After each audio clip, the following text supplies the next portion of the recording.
રાજ્યના અનેક શહેરમાં કમોસમી વરસાદે વિનાશ વેર્યો છે। અમદાવાદમાં કમોસમી વરસાદથી વેપારીઓને મોટું નુકસાન થયું છે। વિજલપુર એપીએમસીમાં ડુંગળી બટાકા પલળી જતા નુકસાન થયું। એપીએમસીમાં અંદાજે 150 જેટલા ડુંગળીના કટ્ટા પલળી ગયા છે।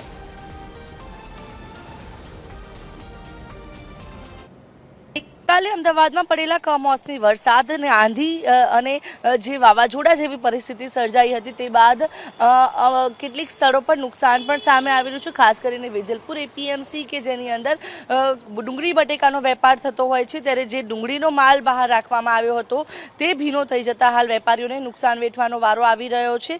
એપીએમસીની અંદર 150થી વધુ જે ડુંગળીના કટ્ટા છે તે ભીના થઈ ગયા છે।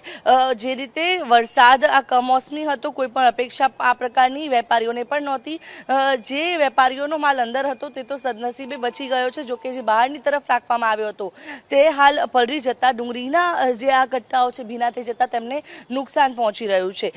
બટેકા પણ ભીના થઈ ગયા છે, જોકે બટેકામાં કોઈ પણ નુકસાન નથી થવાનું, કારણ કે તે તડકો નીકળતા જ ફરી એક વખત વ્યવસ્થિત જે છે સુકાઈ જશે। જોકે ડુંગળીના આ જે કટ્ટાઓ ભીના થતા ડુંગળીમાં જે નુકસાન જે છે તે વેપારીઓને આવી રહ્યું છે, અને આ નુકસાનના કારણે આવનારા દિવસોની અંદર આ જે નુકસાન છે તે લોકોને પણ ભોગવવું પડશે, કારણ કે આ પ્રકારના નુકસાનના કારણે ડુંગળીના ભાવમાં પણ ક્યાંક ને ક્યાંક વધારો થાય તેવી સંભાવનાઓ પણ વ્યક્ત કરવામાં આવી રહી છે।